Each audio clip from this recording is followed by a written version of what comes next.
Bonjour, mon nom est Yannicka de Yannicka Design.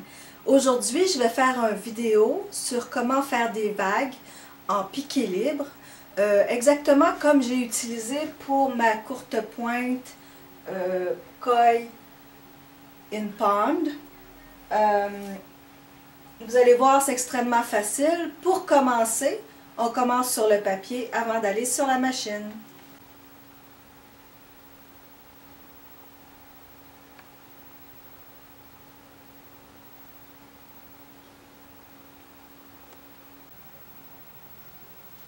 La première étape, je recommande toujours de commencer sur du papier. C'est moins dispendieux, c'est plus facile. Si vous avez un tableau blanc qu'on peut effacer aussi, c'est une option. Moi, je fais sur du papier. Ici, j'ai un crayon plomb. Je trouve que ça glisse beaucoup mieux. Le mouvement est plus fluide, mais c'est à votre discrétion. Donc, pour faire le patron de piqué libre du poisson, on va commencer par, première étape, on fait comme un petit S allongé, une première boucle, on écho en passant par l'extérieur, on revient à notre point de départ, on recommence, un autre écho,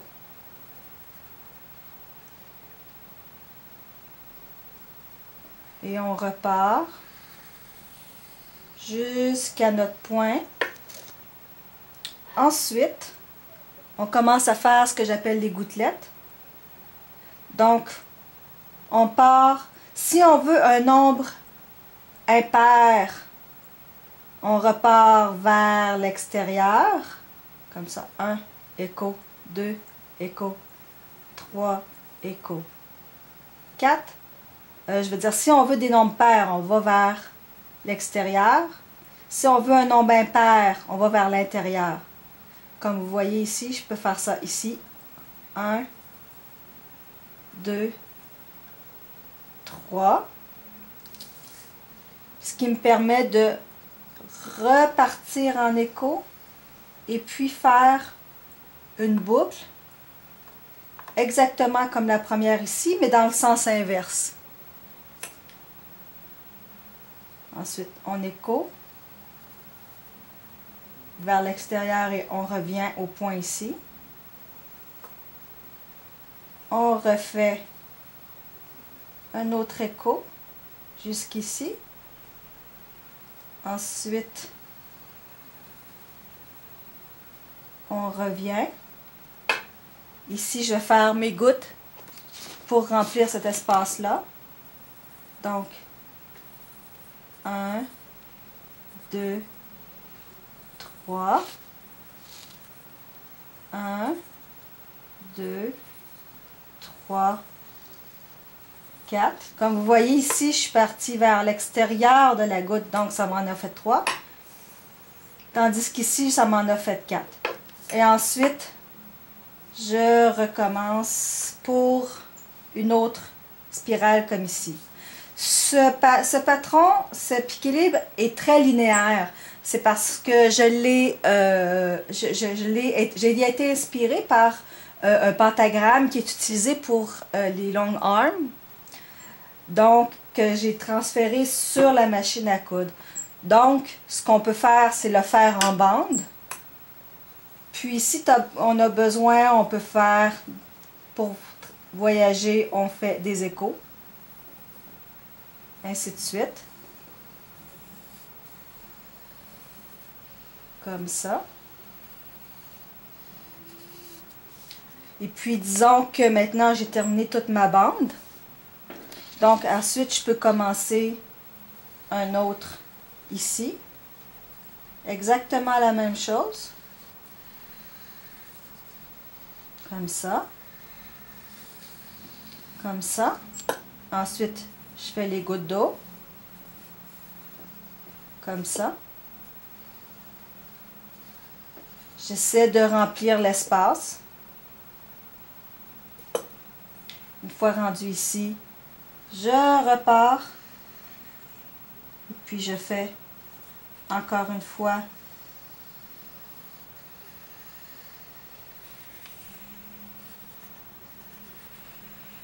mes boucles.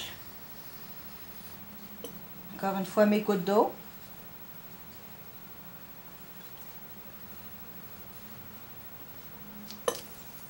Disons que ici, j'ai de la place entre les deux ici. Vous voyez ici, c'est libre.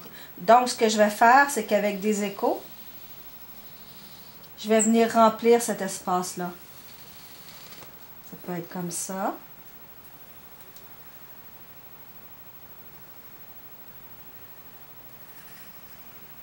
Et voilà, et je repars. Comme ça, mon espace entre les deux est rempli.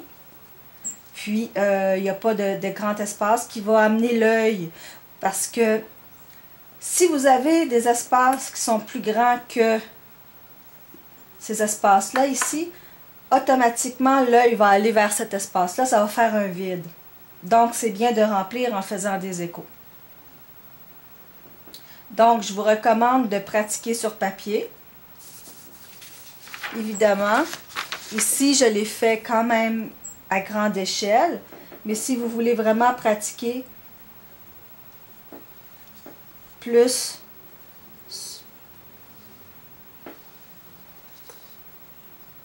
donc je vous recommande, vous pouvez y aller vraiment plus petit ici.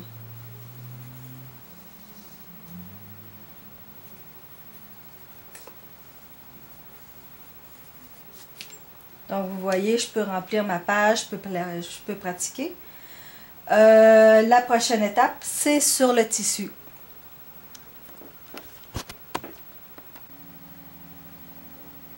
Ici, j'ai créé une sandwich de pratique qui utilise exactement le même rembourrage que je vais utiliser sur, sur ma courte pointe. Puis j'utilise évidemment comme d'habitude des tissus que j'ai eu à rabais. Donc, première étape, on respire profondément, on descend ses épaules, on prend un verre de vin pour se relaxer, mais juste un. Aussi, on peut mettre de la musique. Ça aide à se détendre pendant qu'on fait du piqué libre. Puis aussi, il faut se souvenir que le piqué libre, ça n'a pas à être parfait. Comme mon professeur préféré dit Angela Walters, close enough is good enough. Donc, vous allez voir, je vais piquer. Ce ne sera pas parfait. Surtout que j'utilise un fil vert sur un fond beige. Donc, toutes les erreurs paraissent. Si vous préférez, vous pouvez toujours utiliser un ton sur ton, côté fil, parce que comme ça, eh bien, ça paraît beaucoup moins. Surtout une fois lavé, vous allez voir, toutes les erreurs disparaissent. Pour le piqué libre, j'utilise comme d'habitude mon Superbee, que vous allez voir qui est mon sponsor. C'est un fil de polyester. Pour moi, qui utilise aussi pour la broderie. En ce qui me concerne, je ne pique qu'en polyester. Jamais en coton. Premièrement, ma machine déteste le coton. Puis, deuxièmement, j'aime beaucoup le fait que le fil ne casse pas pendant qu'on travaille. Et aussi, j'aime la texture que ça donne, le brillant. Première étape, on sort notre fil du dessous.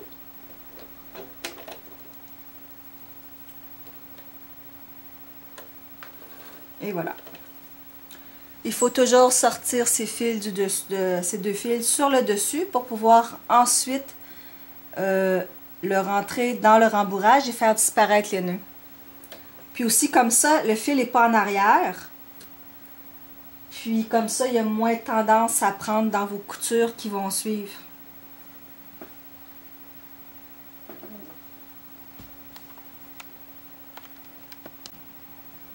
Ici, c'est vraiment pas la base du piqué libre. Je vais faire une autre vidéo pour vous montrer vraiment la base du piqué libre.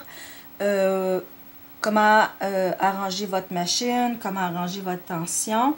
Pour le moment, je fais seulement démontrer le patron de piqué libre de vague que j'ai utilisé.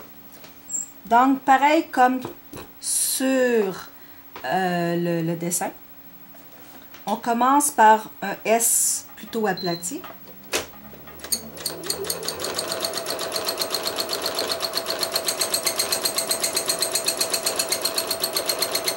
Et voilà. Quand j'arrive au bout ici, c'est bien d'arrêter. Comme ça, on va être sûr que la pointe va être définitive plutôt qu'un arrondi. Ensuite, on écho par l'extérieur jusqu'à notre premier point. On écho encore une fois.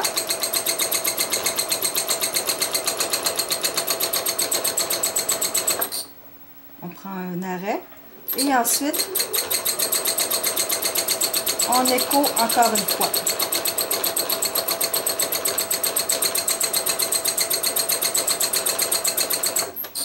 Maintenant ici, je vais commencer à faire les gouttes d'eau.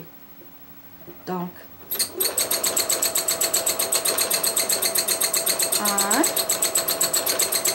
2, 3, 4. Ici, j'en ai fait 4.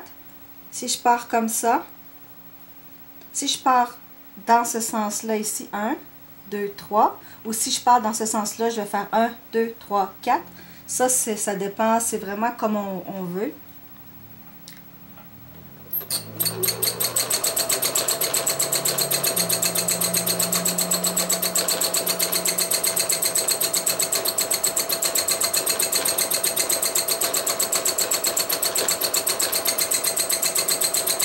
Et voilà, j'ai fait ma première vague. Ensuite, je vais emmener mon fil comme ça et puis tourner de la côté qui est opposé à celui que j'ai déjà fait. On allonge. Première. Et on retourne vers l'extérieur. Ensuite, on fait un autre écho. Et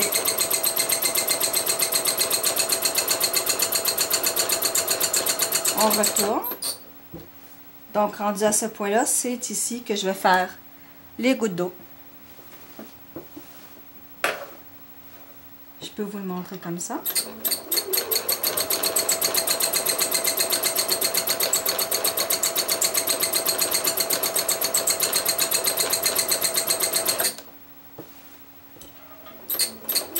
Et une deuxième goutte d'eau.